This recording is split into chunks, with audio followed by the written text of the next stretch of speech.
Okay, good morning. Good morning. We're full pack and ready to go. So right now we're going to do a quick review, basic tips on driving this e-bike, the NXT StarMax. We're going to check on the battery percentage right now. We're at 100%. Motor temp is at 46, controller 36, and battery temp is at very good temperature at 35. And current mileage on this e-bike is 678 and 676.8 for the trip. Hindi ko pa nire-restart yan. Okay, so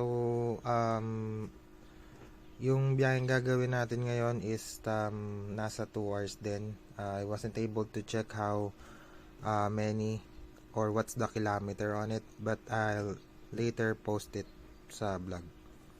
Okay, so charge muna natin yung vape ko kasi lobat siya. May charger nga pala yan dyan, Type-C. I'm also going to do a review on the overall specifications on this e-bike on a different video. Okay, so yan, charging na siya, tapos iwan lang muna natin yan dyan. I also have some extra batteries for my action cam GoPro right here. Pwede rin natin siyang ilagay dyan. Dati yung cellphone ko yung nilalagay ko dyan, pero since meron na tayong basic phone holder right here, dito na lang natin lalagay yung cellphone. I will also not be using the navigation on the panel kasi gusto ko na monitor ko yung mga temperature niya and also the battery percentage along sa biyahe. So baka dito natin ilagay yung navigation sa cellphone. Okay, so time check right now is at I think it's already 1:30, magto 2. So yep. Okay, so time check is 1:45. Tapos ito yung location na pupuntahan natin sa Pang-uwak View Deck, 1 hour and 14 minutes. It also has a total Kamyas ba? Kamyas View Deck pala. Ito. Yun. So, it has a total kilometer of... Ilang kilometers kasi yan?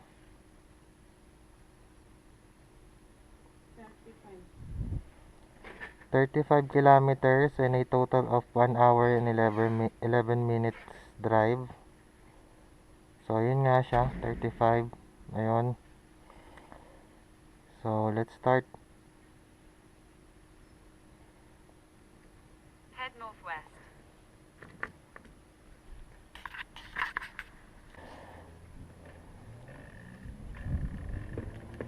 Okay. So, for today's video, mga katoto, patay muna natin yung...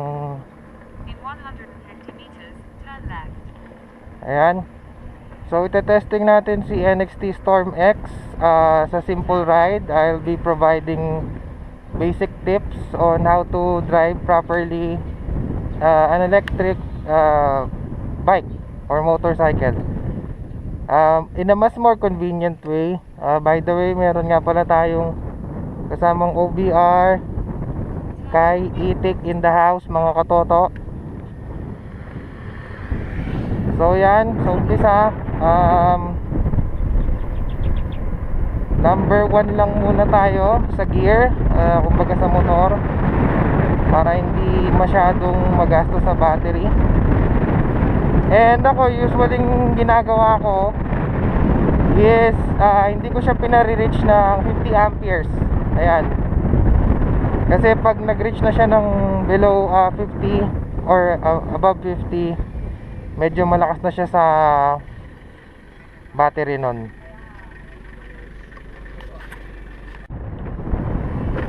So the most amazing thing na nagustuhan ko dito sa e-bike na to kay Storm X is yung suspension niya. Grabe. You're having that feeling of driving an adventure bike while not spending any amount or price on the gas. Sobrang ganda ng suspension niya with telescopic inverted fork sa harap, and yung sa rear suspension niya is yung tinatawag nating baso type. So ilang beses ko na itong na-testing sa rough road, and grabe, wala akong masabi. Para siya talagang ATV feel, adventure scooter feel, having that feeling of driving a dirt bike especially on a rough terrain. So ayun na nga, nasa highway na tayo ngayon. So mga katoto nga pala, no? So when you're driving an e-bike, the most challenge that we're commonly having is yung hindi tayo masyadong marinig ng mga kasabay nating sasakyan sa daan. So when you're driving an e-bike, I strongly suggest you to maging maingay kayo somehow, or magpapansin kayo sa daan, magaya ng pagkusina, lalo na yung mga nasa harap nyo. Madalas yan hindi kayo naririnig. So minsan dahil liliko. So ako, madalas ko lang ginagawa is yung kusina lang ganyan, para alam nilang merong motor or bike sa likod nila, para kahit pa paano mag-caution pa rin sila. And paggabi naman, since napakalakas ng projector headlights ito ni Storm X, I always use the passing light lang para magpapansin, just to let the other vehicles know na may vehicle din sa likod nila.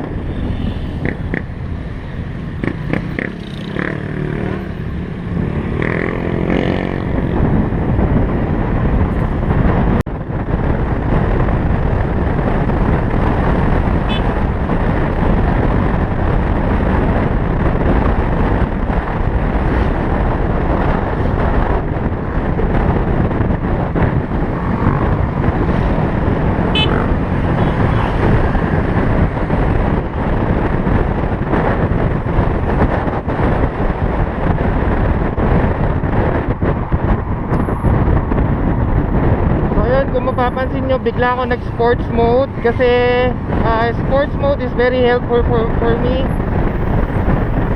kasi parang dun siya, parang meron siyang brake assist whenever tina-turn on mo yung sports mode. It helps me slow the e-bike down, especially sa cornering. At pag kailangan mong lumiko or biglang mga sudden brake, parang when you turn on sports mode, parang bigla niyang ina-activate yung, I don't know if it's the traction control system, pero kasi pag naka-turn off yung sports mode, ayan, naka normal number ka lang to, ano lang siya, more on free wheel lang siya. Ayan, free wheel lang. So maganda to pag nagtitipid ka sa gas, mga downhill ganyan. Pero pag bigla ang preno, huwag mong gagawin yon. Mas maganda sports mode mo muna. I could also say that driving an e-bike is also like the same as driving as an ordinary gas motorcycle, since kung sa motor, gas consumption, dito naman it's more on battery or energy consumption. So same lang, the more na piga ka ng piga, the more na mabilis din maubos yung battery mo on a high RPM. However, when it comes to the meters or TFT display on the e-bike, nakalagay kasi sa kanya ito, amperes siya, 50 amperes, 100 amperes. So parang RPM siya if ko-convert mo sa ordinary motorcycle. Ako, I always prefer to not exceed more than 50 amperes just for us, or for me to save battery consumption. I'm also not the type of driver na palapreno when it comes to driving or riding. Kasi lagi kong iniisip yung Then turn right onto Sillery ano, 600 meters, turn right. yung gulong and also yung disc pad. So parang medyo practical ako when it comes to driving. Kaya when it comes to driving motorcycle and also four wheels vehicle, I always prefer to use engine brake first bago ko sinusundutan ng preno. So when it comes to e-bike, yun nga, buti na lang meron tayong sports mode.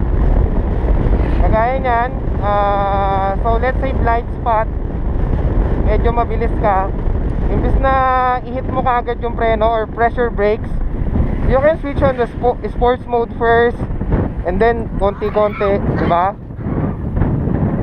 Kesa purong preno lang yung gagawin mo.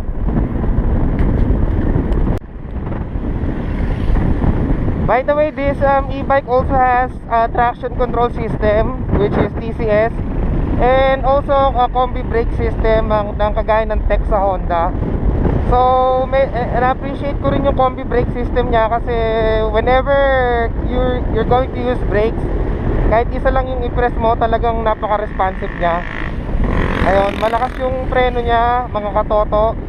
So when it comes to safety, yun lang, huwag nyo masyadong babakbakan tapos biglang preno.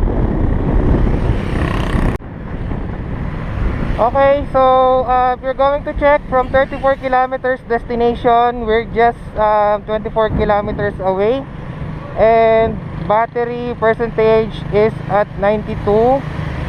So it's almost 10 kilometers na, and our battery percentage is it's still at 92%. So yun yung benefits ng just using just the number 2 mode lang, since yun naman talaga yung pinaka convenient. I mean, di mo naman kailangang humataw. Ako nagda number 3 lang ako, siguro pag sobrang luwag ng daan, but I still maintain the amperes around 50 or below 50.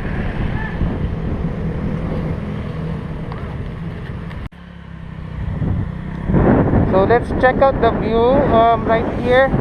So nasa Porac tayo ngayon, sa tulay ng Porac, Tete Porac.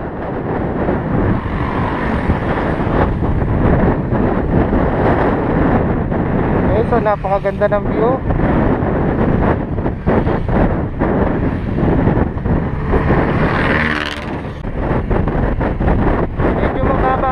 Gas price dito sa amin, so ranging lang siya ng 84, 83. This is around Pampanga. Balita ko sa Manila parang nasa 90 na yata siya. I'm not quite sure, pero so far baba pa sa amin. And in our case, wala kaming gas, so mas maganda.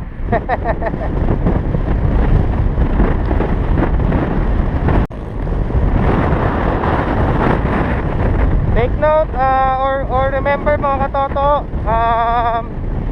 this driving review, meron tayong OBR.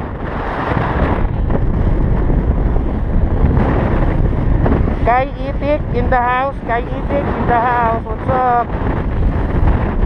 Okay, yung mga gantong pagitan sa daan, napaka basic niya kay Stormex. Tignan mo, since ATV design nga siya, napaka basic lang sa kanya ng mga ganyang bagay.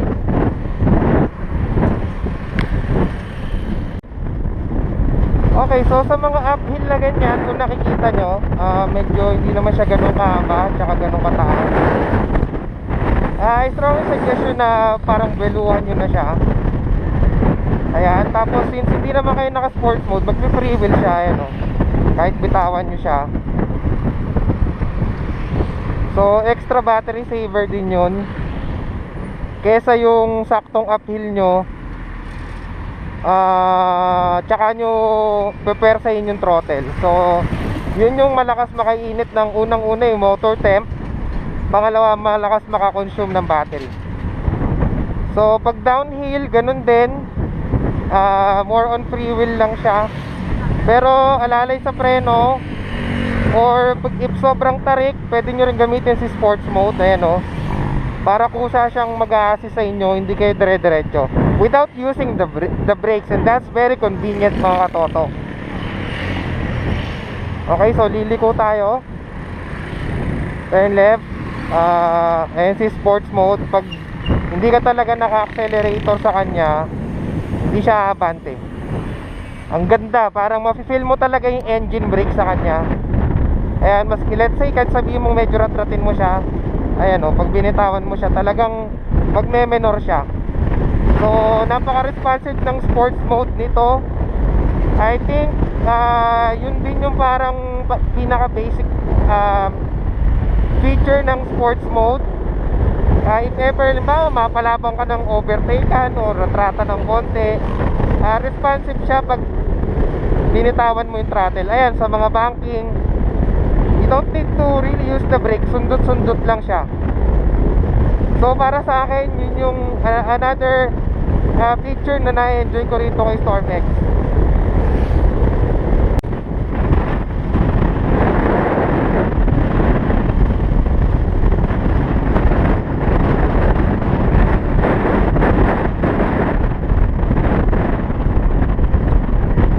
Pag mga downhill na ganyan, pwede mong i-take advantage yung number 2, which is the normal mode, normal gear.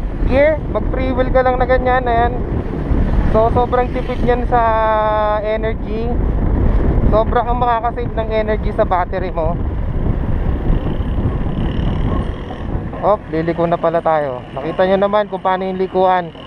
And when it comes to this type of road sa mga daan, grabe, I'm an NMAX user for how many years. Ito yung mga kinatatakutan kong daan kasi medyo matagtag yung NMAX. Pag dumaan ka sa ganito, sigurado alog ang utak mo dito. Pero kay StormX, napaka-basic niya. Kahit ratrata mo pa yan dyan, minimal vibrate lang yung mararamdaman mo, and almost wala talaga. Kayang-kaya siyang i-absorb ng mga shock niya. So we're just 9.5 kilometers away from our destination, and medyo pa-uphill na yung daan dito ngayon. I think malapit na tayo kasi parang viewpoint yung pupuntahan natin or view deck. So mataas na lugar siya, parang bundok ganyan. So yung daan, ito nga, Diyos ko, sa NMAX or sa ibang scooter, lalo na pag hindi pa upgraded yung suspension, sobrang alog sa utak niyan. So good thing na lang, we're using the StormX, and napaka-reliable niya talaga.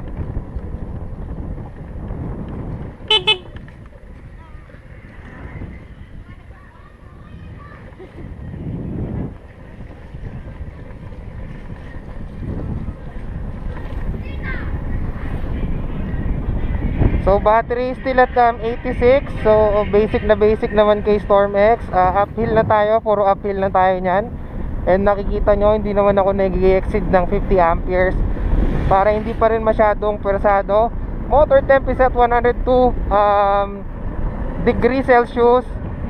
So okay lang yan kasi na-reach ko dito 120, and StormX is still working fine kahit mag 120 siya. So 102 degrees Celsius is still in a good condition.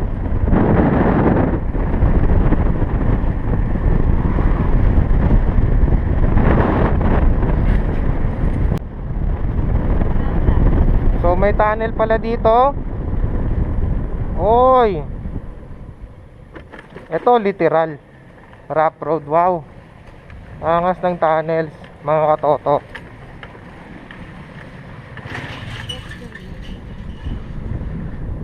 Okay, tapos left daw tayo dito. Sabi ng aking OBR, and napakagaling na navigator. That's Sky Itik in the house. No, OBRYP yan nga ni.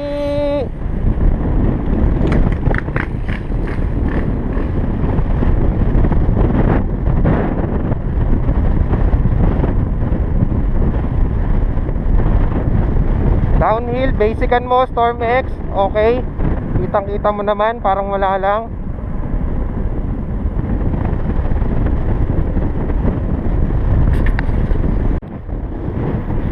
Just 7 kilometers away from our destination. And kung makikita nyo, napakaganda na ng view dito ngayon. Ayan, parang nasa medyo mataas or pataas na lugar na tayo. Okay, nakikita nyo naman ang mga bulubundukin. Okay, daming mangga dito. Ngayon, di ba?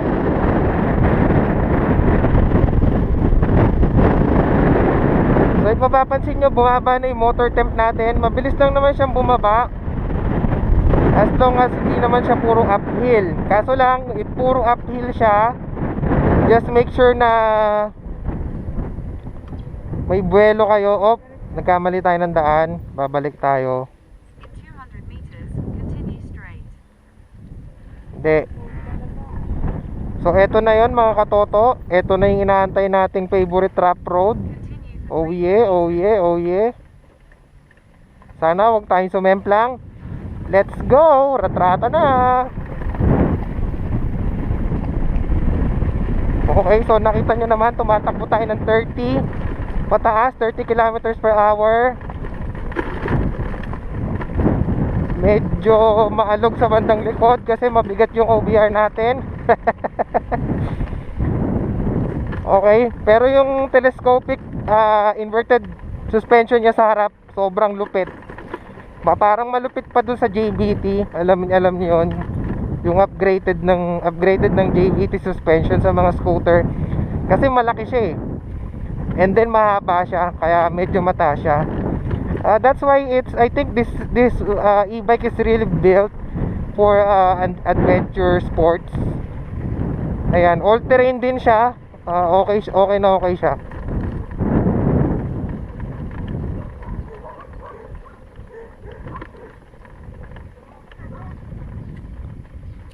Hello, Dar.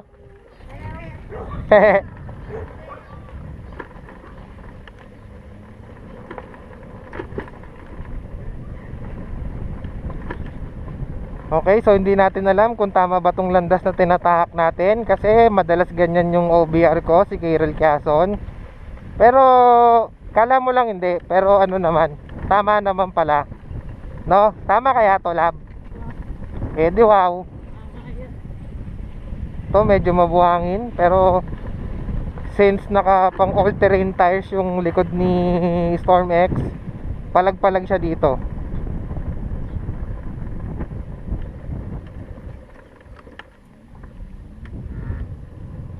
Smoothing na smoothing. So ito na yung mga kambing, ang daming papaitan.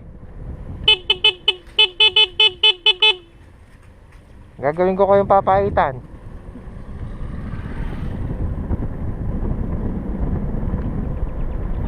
Six kilometers away.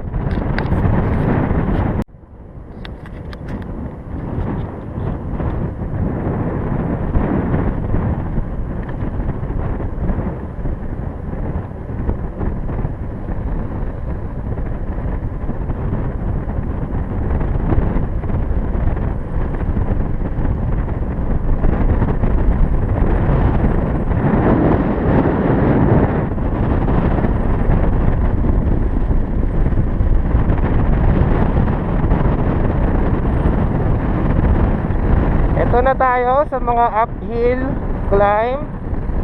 Okay, so ang importante dyan, basican nyo pa rin.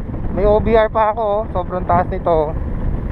Natural na tataas dyan yung motor temp, kasi medyo mapepersa si motor. Pero ang importante dyan, huwag nyo isasagad. Okay, just don't exceed the 50 amperes sa panel gauge nyo, and everything will be fine. Ayun na. Okay, nasa bangin na pala tayo. So isang maling preno natin. Oh, Diyos ko, naganap ako ng rough road. Ito literal na rough road.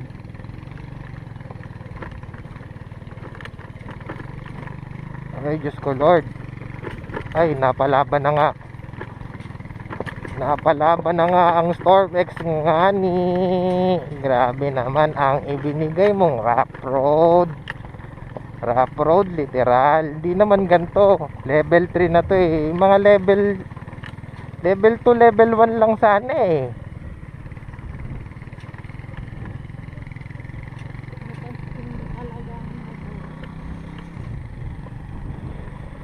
Hay.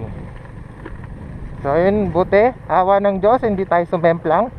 Kasi pag sumemplang tayo sa gantong terrain, automatic tosino. Tosino ang balat mo.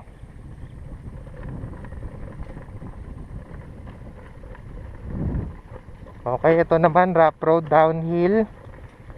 Okay, so more on free wheel lang tayo dito, and at the same time alalay sa brake. Okay, ganyan lang. Ayan, so brake lang tayo dyan.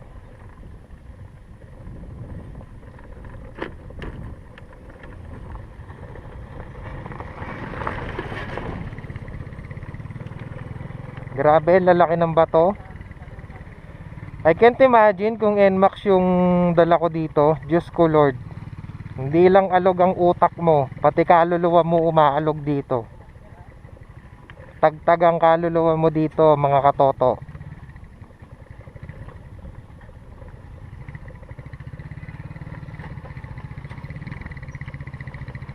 Okay, baka gusto nyo po kaming paunahin.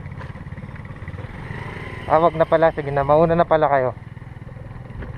Okay, so parang hindi yata natapos ang ating rough road adventure. Nung nangingi ng rough road, sobrang haba yata. Okay, medyo smoothing na ngayon. Nasa ano naman tayo, medyo mabuhanging terrain.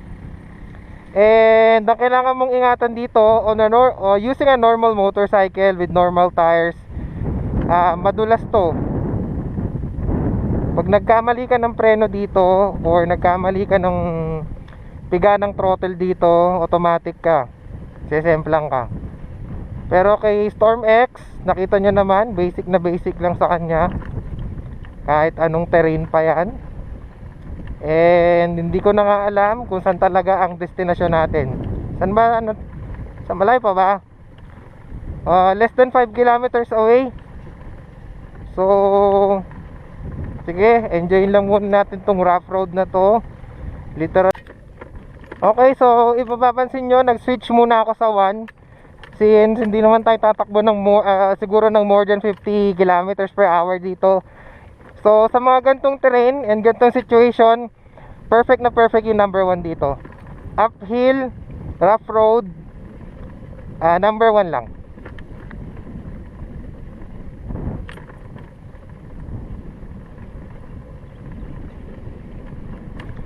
So ratratin natin ng konti sa number 1. Oh, kayang-kaya naman. Oh, ganda ng preno sa likod. Okay, so there you go, 13 minutes away, 4 kilometers, and everything is still normal on our gauge or panel gauge. Let's proceed. Okay, ang ganda na ng view dito. And ayun nga, rough road pa rin. 200 meters, turn right. Oy, may pa-turn right ka pa, ha? Wala namang. Lo, napapagalitan ikaw. Raratrating ko to. Tapos biglang preno. Oh, kapit siya gar, kapit siya. Ayos, ayos. Okay, so yun, may katapusan din pala ang ating rough road adventure. So we're back on track sa sementadong daan. Hi. Okay, 12 minutes na lang. Uphill naman to, uphill na naman, kasi nasa mga hills tayo.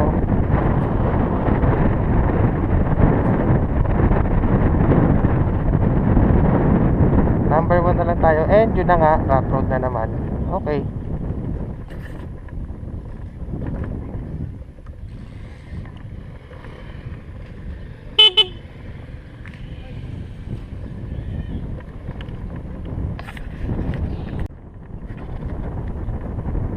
Okay, so after rough road and sementadong daan, right now nasa sementado rough road tayong daan. So hinati nila. Ang galing. Ang galing. So dahil naka Stormex naman tayo, pwede na tayo dito sa rough road.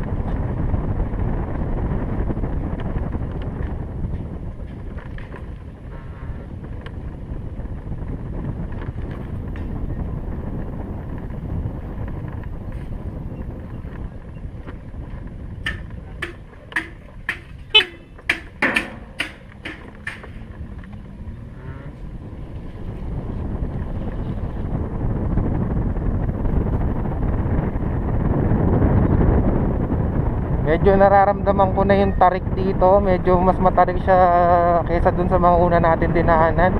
Ayan, kitang kita nyo naman. So steady lang, pero sigurado medyo mape-pressure ang ating motor temp dito. If you're going to check, ayan, from 110 nagiging 112 siya. And it's normal, 113, 114.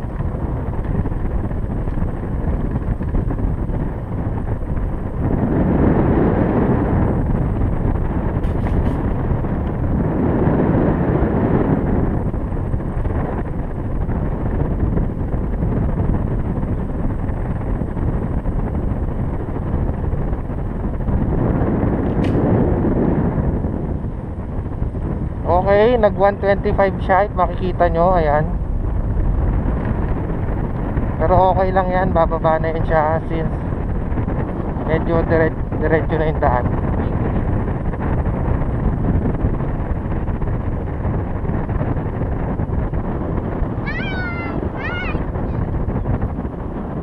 Doon.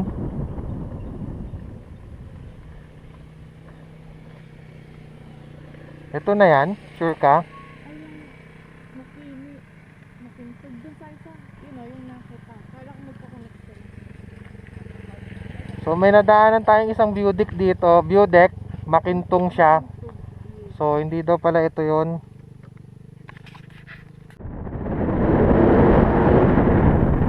So kung makikita nyo mga katoto, halos lahat ng daan dito, kanina pa tayo naka uphill. And nakikita nyo naman, even though we have our OBR, kayang-kaya siya ni Stormex. Walang problem so far.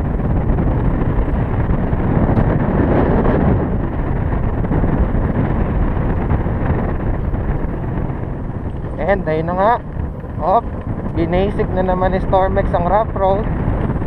And this is mabuhangin. Isang maling preno, laglag sa bangin.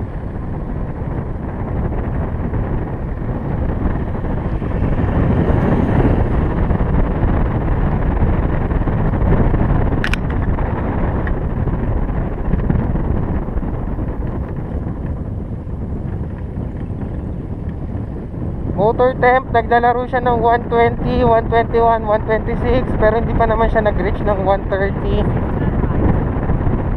So everything is good. Grabe, sobrang taas na nitong lugar na to. And we're still 1.1 kilometers away. Sobrang uphill na nito mga katoto. Ito na ang Barangay Camias Porac Multipurpose Building. Tapos sabi sa Google Map, magra-right tayo. So yun, medyo pababa na siya. We reached the highest motor temp of 129. And motorcycle is still working fine.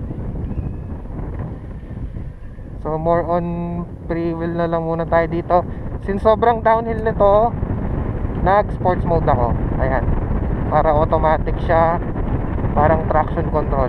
Okay, so para hindi tayo dumulas or whatsoever, since nasa mataas na lugar tayo. Dahil isang maling dulas mo rito, ayan, pagpantay na, tanggalin mo na yung sports mode. Number 1, konting silinyador, bumaba na yung motor temp natin ng 123. Mabilis lang naman siyang bumaba. Kasi yung mga magnet sa motor ng electric bike, whenever kagaya ng mga uphill, sobrang nape-pressure yan sila magbigay ng power. Kaya natural lang naiinit siya. Pero pag normal driving na ulit, when you say nasa platform ka na or flat na daan, babalik naman siya sa normal yung temp niya. So ayun na nga, akala ko hindi na tayo makakarating sa destination natin. So 600 meters, ayun na siya sa Google Map, malapit na siya. Downhill to. Let's switch on sports mode again.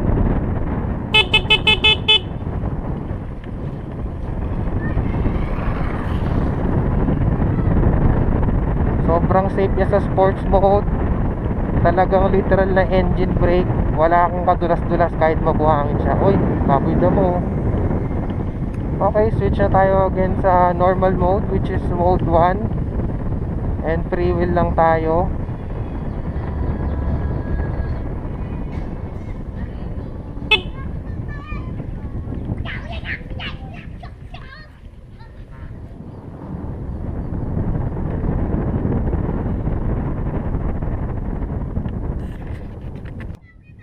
Rough road na downhill. Sports mode din tayo para safe talaga. Tapos konting alalay sa preno.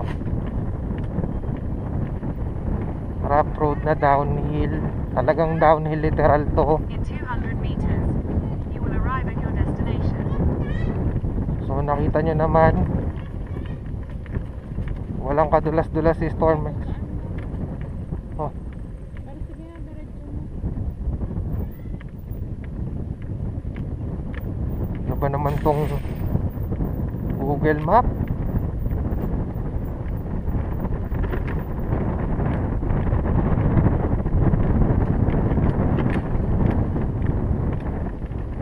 You have arrived. Grabe. Saan tayo dito? Dito mo na lang. Tangin. Tanong natin kung saan ano. Dito ka naman ito. Medyo maluwag.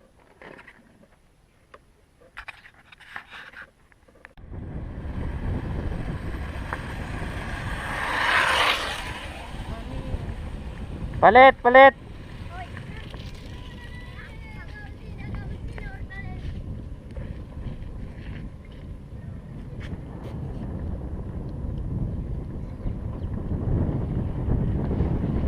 Tingnan ako kung kalakal. Lo, lock mo yun.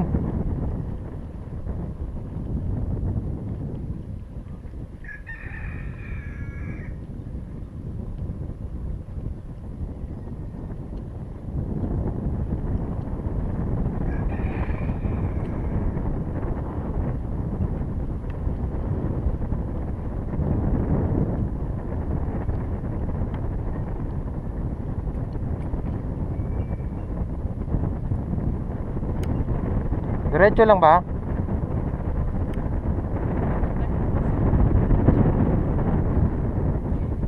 Ayun, so bumabalik kami kasi alam nyo naman yung Google Map, may marami siyang lugar na tinuturo na parang hindi naman siya sigurado. So sabi sa amin nila Dara, dito daw yun sa may barangay hall. So babalik kami barangay hall niyan. Palit, palit.